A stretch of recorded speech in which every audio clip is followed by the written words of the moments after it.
sir. Hello, Baldwin Sportswear.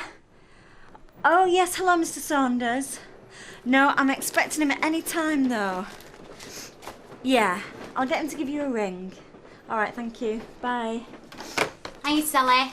Oh, morning, Janice. Did you have a nice Christmas? Yeah, great. Did you? Well, okay, you know. Didn't speak to me husband all Boxing Day. Yeah?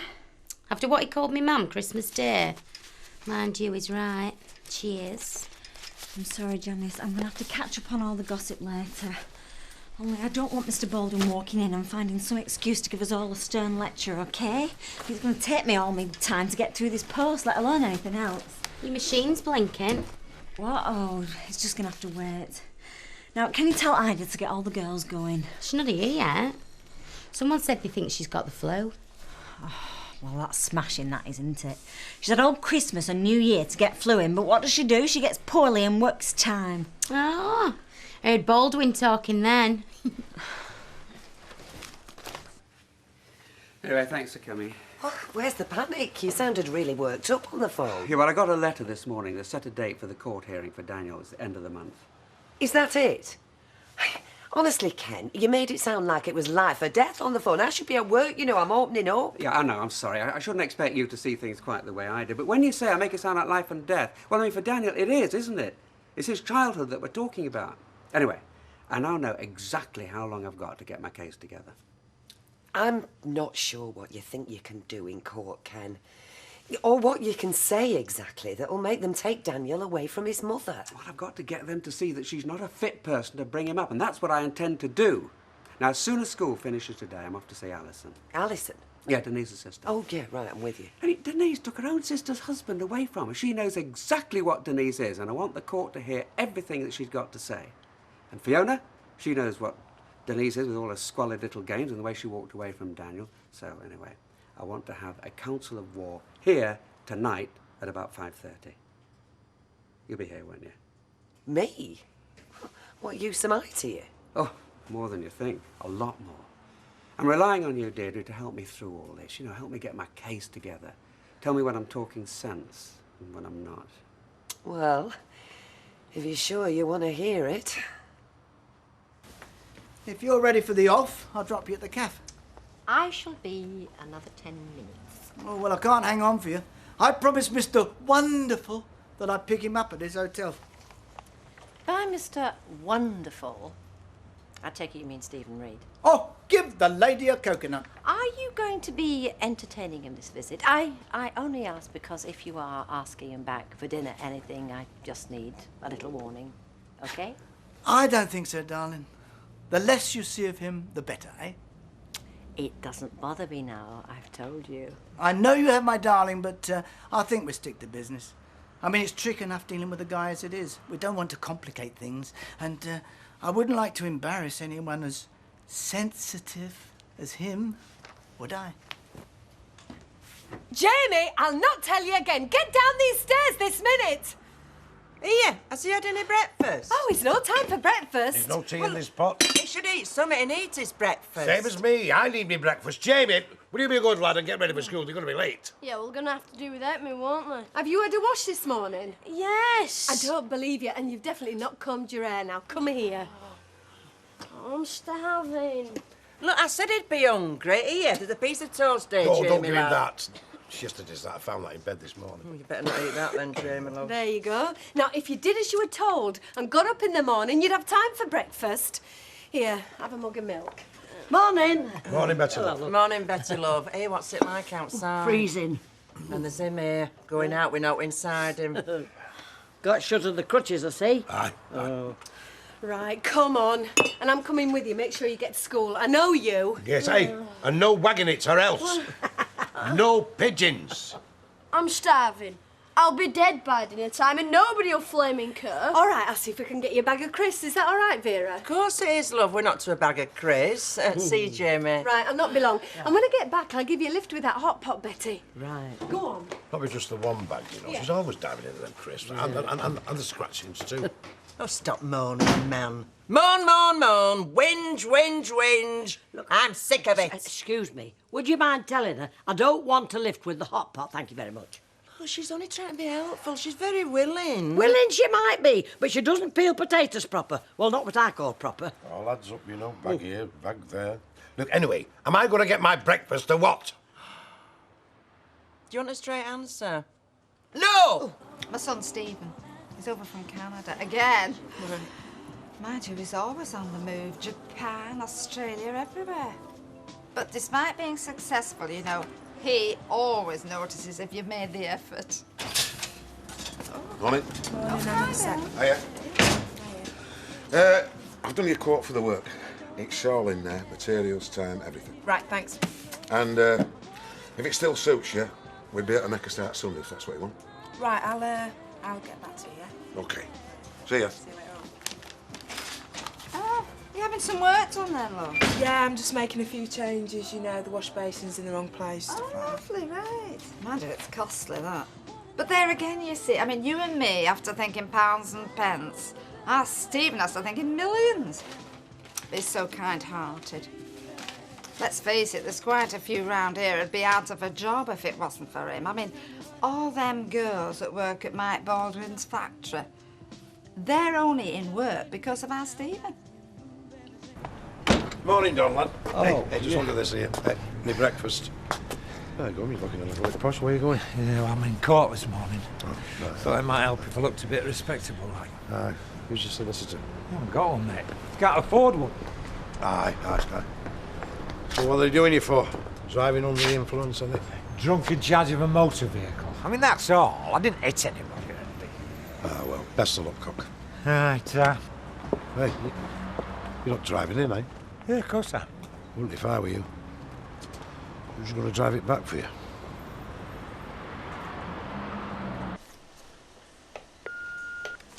Hello, it's Warner's here. It's the 24th of December. Just letting you know, that thread you wanted, we'll be sending it out January 5th or 6th. Bye for now and happy Christmas. Baldwin's behind me. Oh, Yeah. Morning, Sally. Morning, Mr. Baldwin. Hi, Mr. Reed. Hi. Everything under control? Yeah, just sorting out the post and everything. Right, well, don't let me stop you. Now, I've got the breakdown here, and it tells you how we're doing production-wise, and also My last and gives you final an message idea to of... you thieving swine. You stole off me just the same as knocking me down and stealing my wallet, Baldwin. You ruined me. Well, you can live with it, maybe, because you're a swine. But I can't. I'll see you in hell, Baldwin. I'll be waiting for you. And when you get there... What on earth was that?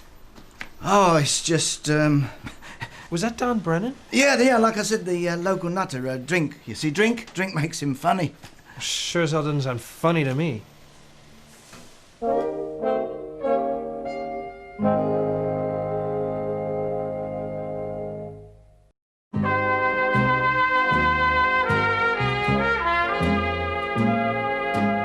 I sold him the garage across the street there, right?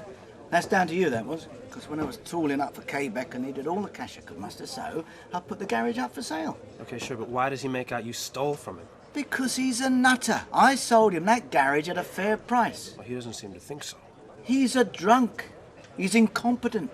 He took a good business and he ran it into the ground. In a couple of months, a bank took it off him and he blames everyone but himself. Well, not everyone. You. Oh, yeah, I can live with that. I've got a clear conscience. If you want to get to Manchester by 2, we better get going. I'll get a cab. Ooh. I'll run you there. All part of the service. That bike's giving me a lot of grief these days. Oh, what's up with it? If I knew that, I wouldn't be grumbling, would I? Of course you would. Anyway, you got it cheap enough. I didn't ask you to buy it. Are you working there with your foot or what? Come on, Gary. Ah, I think I saw your lips move that time. I'm just delighted you've changed your mind, Norman. You'd have been a hard man to replace. Oh, thank you very much, Eric. I was getting desperate. There was nobody. Anne Malone? And no, she's not ready yet. Whatever she might think. No, I was going to have to bring Reg back from the wilderness. Reg? As in Oldsworth? Aye, he'd have jumped at it too. Oh, same again, please, lad. All right. Oh, while I think of it, you do bed and breakfast here, don't you? Only some of our delivery lads on the lower stuff run, they stop over. What do you charge? Well... No, sorry. Well, we don't do it. I mean, the folk that had the pub before us, they used to do bed and breakfast, but we don't do it. Oh, right. Fair enough. We could, though. No, we couldn't. Yes, we could. We didn't have a house full of waifs and flaming strays.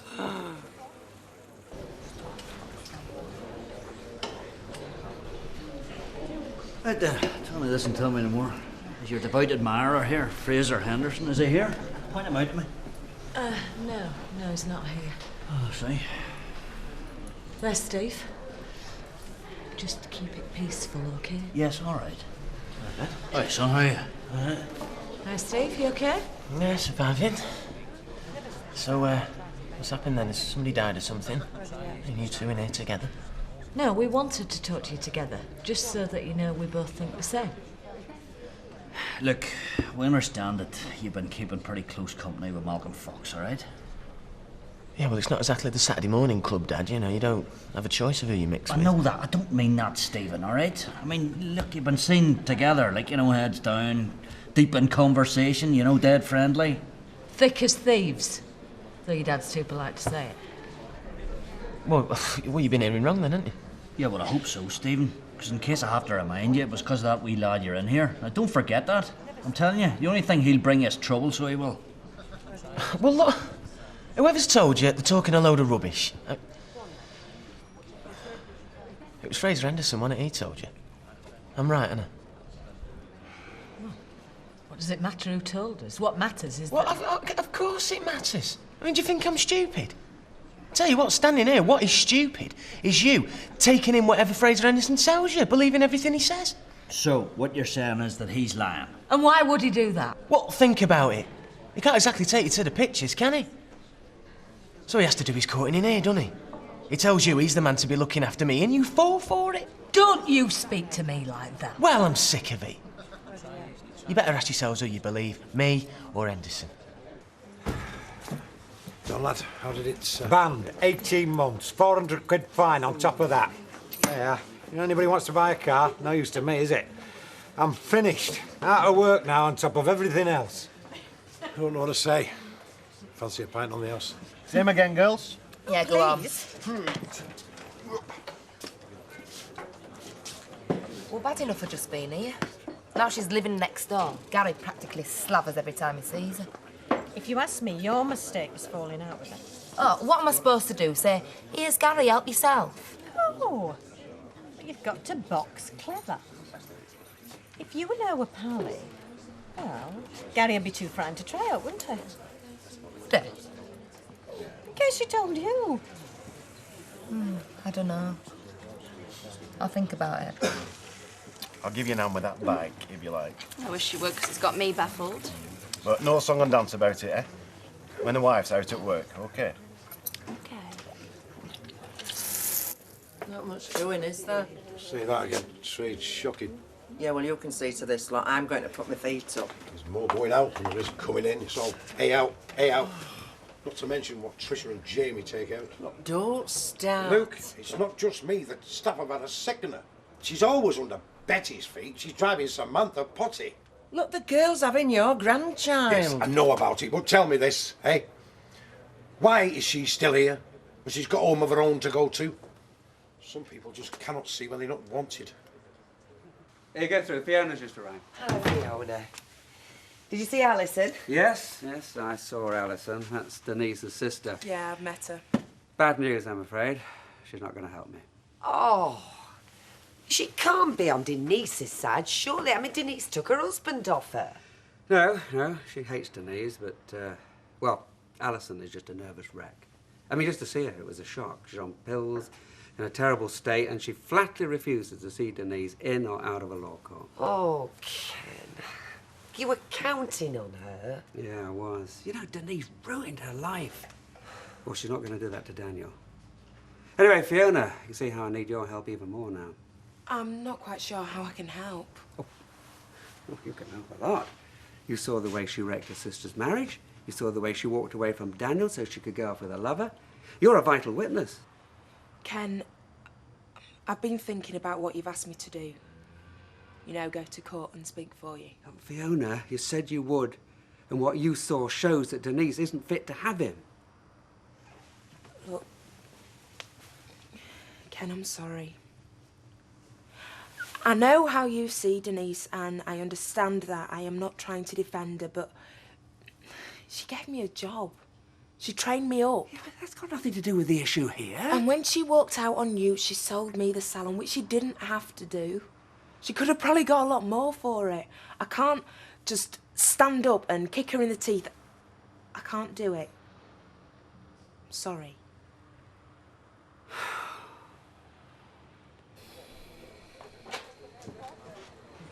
We're short of mixers. What are you doing? We're going home. I don't know why. She won't tell me flaming white. Do we have to? Yes, we do. Oh, and thanks for everything. Christmas and that. Yeah, Tricia says she's going home. Ah, well, they are then. There's no place like it, is there? Oh, but I like it better here. And we like having you here, Jamie, love. Look, you don't have to go. Do the jack. Look, will you give more pestering the girl? She knows what she wants. Hang on a minute, I'll give Don a ring and he can run you... No, he can't. He's gonna have lost his licence, hasn't he? We'll be all right, Aunt Buzz. Come on, Jamie. But tell her, Jack. No. It's been very nice. But it's best if we go.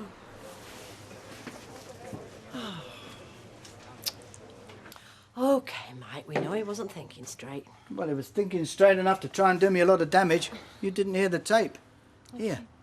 Have we still got that letter he wrote to you? Yeah, I suppose so. I should burn it. Oh, no, it's evidence. Evidence of what? Apart from the fact that he was suicidal. His malice against me. I tell you, your friend Stephen Reed heard everything that was on that message. I had a hell of a job convincing him about Brennan. Where are you going? To see Don Brennan. Mark his card, once and for all. Cheers, Jack. Cheers. That's right, mate. Thanks, son. Shall we sit down? Because there's something I want to tell you. For you.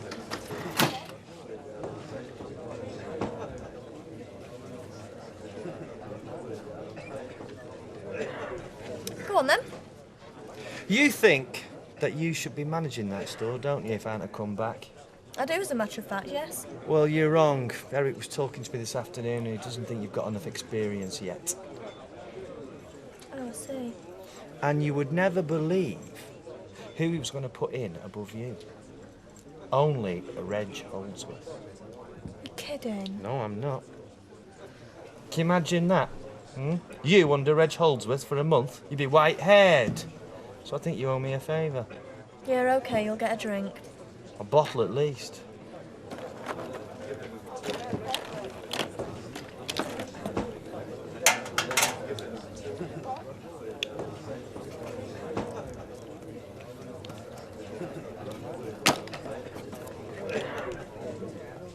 Look, if Stephen says he's steering clear of Malcolm Fox, then I believe him, and so should you, know. I'd like to believe him. As far as I'm concerned, there's no contest. If there's a choice between Stephen and that villain Henderson, well, there you are now. You're forgetting something, Jim. They're both villains. Yeah, our Steve as well. That's why he's in there.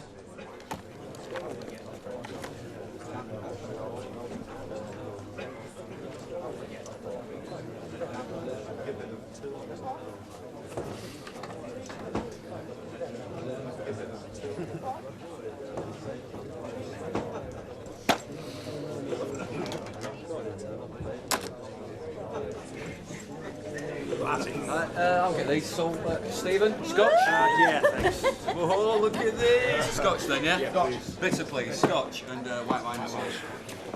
So what's on your mind? Well, what's all this about Dan Brennan? Oh, you've heard. Well, these things get round, I suppose. Do you mind telling me exactly what it is you think I've heard? Well, me and Martin spent most of Christmas acting as Don's keepers, I suppose. After he tried to kill himself. Here we are, home again. Better at Rovers. A cold all as this, and I bet we've no crisps in either. Don't be awkward, Jamie. I'm not in the mood. Yeah, well, if you'd stayed on right side of Jack and Vera. Hey, you cheeky monkey. It was you they got fed up with. Oh, aye, it were you. They got fed up with both of us, Jamie. Still, we're not bothered, are we? The medium sherry, was it, Emily? The Oloroso? Yeah, please, Roy. And a tonic water. A tonic water, right. Yeah. So, my feeling is, if the hotel powers that be are approached with tact, And with your approval, I would put that in hand myself, personally. Yeah. Oh, Sherry.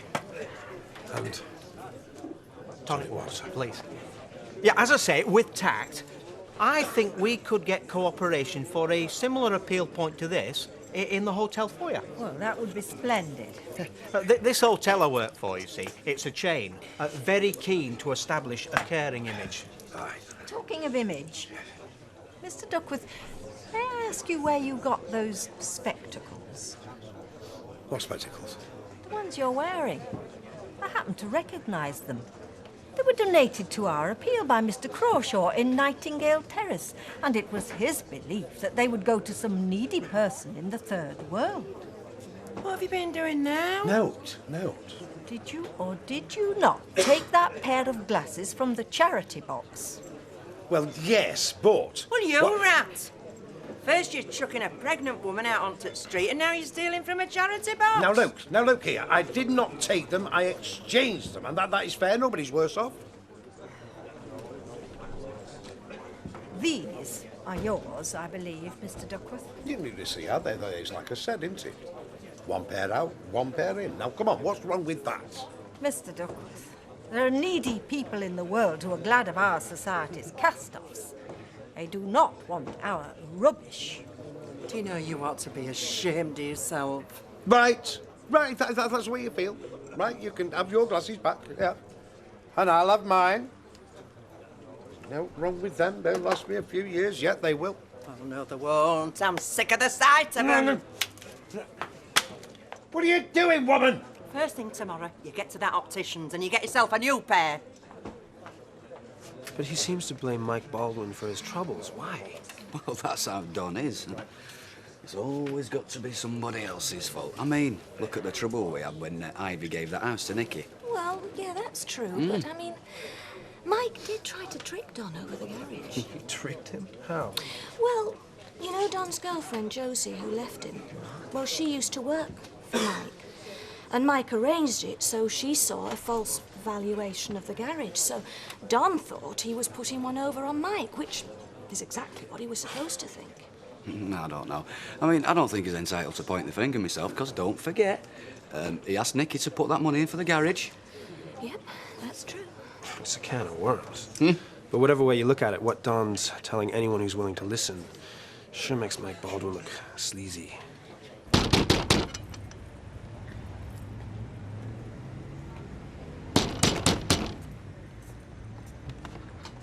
Clear off! I've got something to say to you and you better listen. I'm warning you. I've got the tape of the message you left for me. Well, you know you can stick it. And I've also got the letter you sent to my wife. Now, I'm warning you.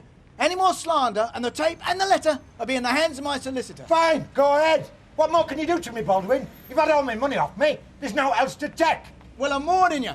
Now, don't say you haven't been warned. Filth. You. Filth. I'm going to tell the world about you. Con man. Swindler.